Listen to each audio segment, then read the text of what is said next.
자, 한 달에 한 번 있을까 말까 한 달에 뭡니까? 석 달에 한 번 있을까 말까 한 10분이 확보된 과학 시간입니다. 원정호 씨 나오셨습니다. 예. 뭐 나오실 분이 한 분 안 나오신 건가요 지금? 아니 오늘 순서들이 축축축 진행돼가지고 보통 5분 남아야 되는데 10분이 남아서 이거 어떻게 해 이거? 근데 뭐 어떻게 해봐야죠. 보통 5분이면은 메모 몇 줄 해가지고 대충 떼어 넘어가는데 10분이면 제대로 해야 됩니다. 오늘 뭡니까? 왜 지난 시간에 백두산 분화 위험 이야기를 드렸는데 네. 그 과정에서 공장장님의 그 인식 수준이 굉장히 낮음을 제가 절감을 하고 제가 그랬잖아요. 이렇게 말하다가 영화에 보면 재난 영화에서 그 뭐 위험하냐고 말하는 사람이 제일 먼저 처참하게 죽는다고. 그렇습니다. 예. 영화뿐만 아니고 현실도 그러기를 바란다고까지 말한 제가 좀 곤란한 것 같고. 자, 오늘은 뭡니까 그래서 이제 해외에서는 더 가능성이 낮은 일에 어떻게 대응하는지를 말씀드리기 더 위해서 가능성이 낮으니 미국 항공우주국 나사에서 소행성의 지구 충돌에 대비해 구체적인 지구 방어 훈련을 진행합니다. 이거는 가능성이 낮은 게 아니라 반드시 일어날 일 아닙니까? 백두산 분화도 반드시 일어날 일입니다. 예. 둘 다 이제 언제냐의 문제고. 1000년 후에. 이것도 마찬가지죠. 뭐. 예, 어떻게 언제 올지 모르는 이건 상황이고. 확률도 나오지 않았었나요? 확률이 나왔는데요. 네.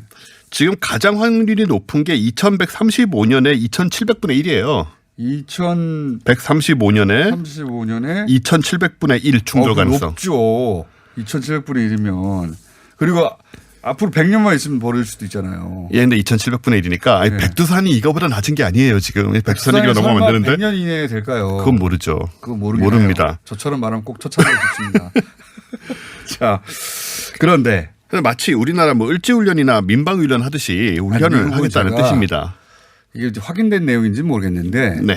외계인 대비 프로젝트도 있다고 들었어요. 예, 있다고들 하더라고요. 네. 뭐 그 미국 정부가 인정하지는 않으니까 모르겠는데 있다고들 얘기하더라고요. 그러니까 이 소행성 충돌은 가능성이 좀 낮다 뿐이지 실제 벌어질 확률이 꽤 있는 거 아닙니까? 좀? 꽤 있죠. 작은 것들은 계속 들어오고 있고. 예. 그리고 실제 과거에 소행성이 와가지고 뭡니까 공룡들이 다 멸종했다는 게 지금 가장 강력한 가설 중에 하나예요. 6,600만 년 전이죠. 예. 백두산 터진 거는 1000년 전이었고요. 1200년 전. 이거는 전 지구적 상황 아닙니까? 백두산 터지면 한반도 정도에 영향을 미친다면 이거 부딪히면 지구가 멸망하는 거 아니에요? 또 뭐 공장장님이 전 지구에 퍼져 사시진 않잖아요. 우린 여기 살고 있고. 자, 예, 여하튼 이렇게 말하는 사람 꼭 죽더라고. 영화에서. 저는 끝까지 사는 사람이요. 마지막에 죽어요. 자, 그런데 어떻게 준비하고 있다는 겁니까? 아주 구체적인 시나리오를 만들고 있고요.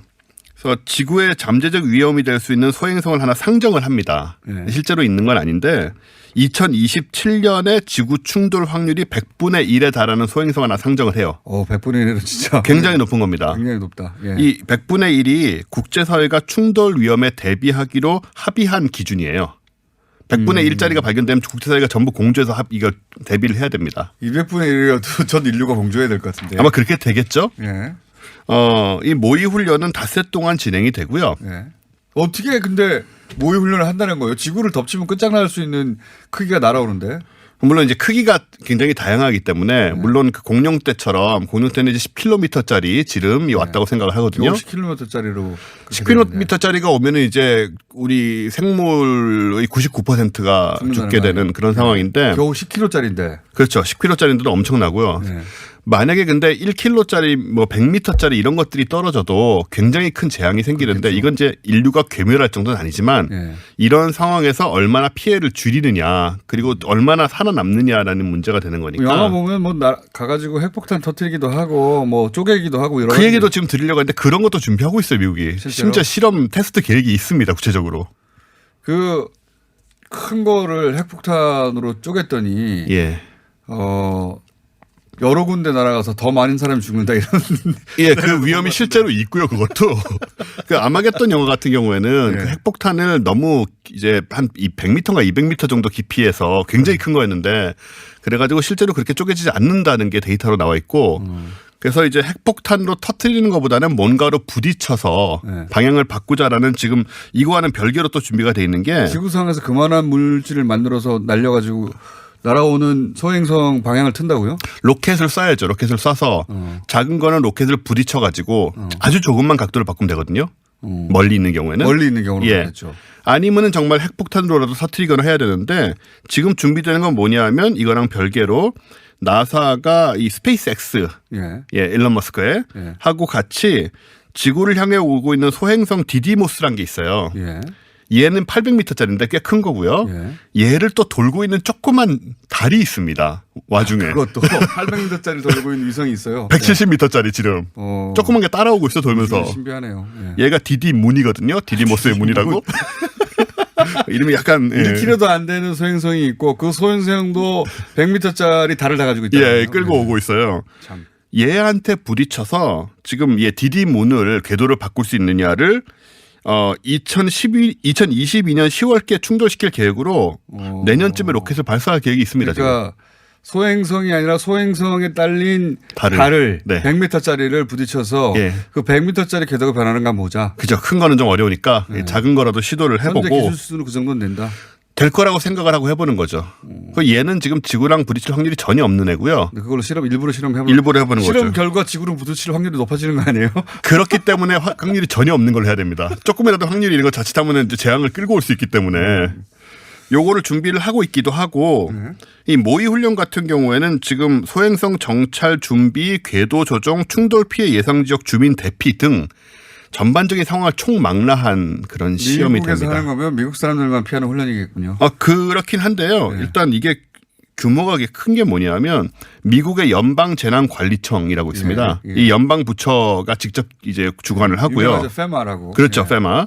그 다음에 우주 관련 기관들 그리고 유럽 우주국 ESA까지 이제 참여를 해가지고 이 상황을 지켜보게 되고. 미국하고 유럽만. 그렇습니다. 우리는 우리가 아시아는 어떻게 하고요? 자기들끼리 피하면. 우리끼리 준비해야죠. 그러니까 이게 우주청 얘기도 우리가 했지만 이런 것들을 지금 미국이나 유럽이나 자국들 위주로 되고 있기 때문에 우리도 이거를 조만간에 만들어서 이런 대비도 좀 하고 데이터도 얻고 해서 필요한데 지금 안 되고 있지 않느냐. 들어가는 거군요, 말하자면. 그렇죠. 나사하고 아주 가까운 협력기관 대표들이 또 참여해서 이거를 좀 우리는 참고를 해야 돼요. 나사에 상응하는 기관이 없으니까 그렇죠.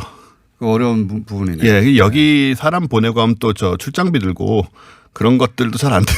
청와대 컨트롤 타고 갈 수 없는 거잖아요, 지금. 그렇죠. 예, 그러기도 그렇고. 우주청 오늘 이번 해에는 꼭 설치해달라고 계속 운동하기로 했는데. 근데 제가 우주청이 지금 까먹으셨네. 안 생기고 예. 그 과기정보통신부 내에 지금 국이 하나 생겼어요. 우주국. 예, 우주국이 이름은 아닌 것 같은데. 하여튼 그 역할을 하는 국이 하나 생기긴 생겼어요. 예, 국이 생겼는데 국이 생겼다는 것은 우주청 같이 독립된 어떤 기관이 생긴 게 아니고 그러니까 지금 일선에 있는 분들은 오히려 공무원 조직이 하나 더 생겨서 좀 힘들어지는 거 아니냐라는 우려도 좀 하고 있습니다. 운영해 보고 그걸 키워가지고 우주청으로 독립시키고 없는 것보다 나은 것 같은데. 네, 과거에는 어땠냐면요. 국이 생기기 전에는 큰 거대 무슨 이렇게 해가지고 우주랑 핵 이런 거를 동시에 한 국장님이 다뤘었어요.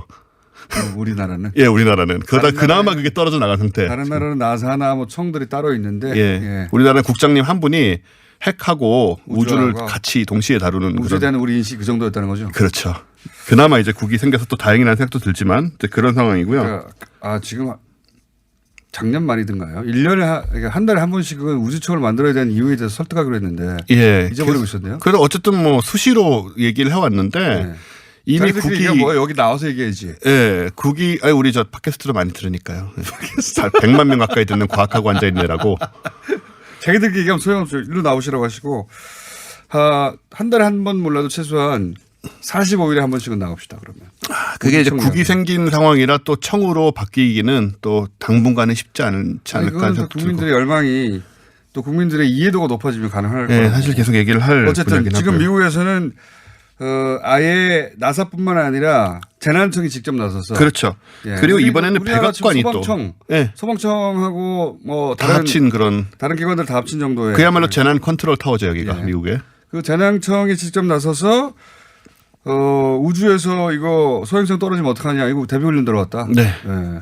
저 사람들 대피하는 것까지도 이제 우리. 자기들 어떻게 하겠습니까? 전 세계를 여기다 끌어들여서 시킬 수도 없고. 자기들만 하고 있다는 거예요. 근데 이게 백악관이 앞장서고 네, 사실 나사가 이걸 처음 하는 게 아니고 그동안 6차례나 해왔는데 이미 네, 이번에 규모가 커요. 이 백악관이 2년 동안 준비를 해온 근지구천체 대비 국가전략 및 행동계획이거든요. 그거에 따라서 이루어지는 좀 큰 프로젝트입니다. 우리도 생각했어야지 이 정도 키워야 된다고. 그러니까요. 자, 원종우 씨였습니다. 감사합니다. 감사합니다.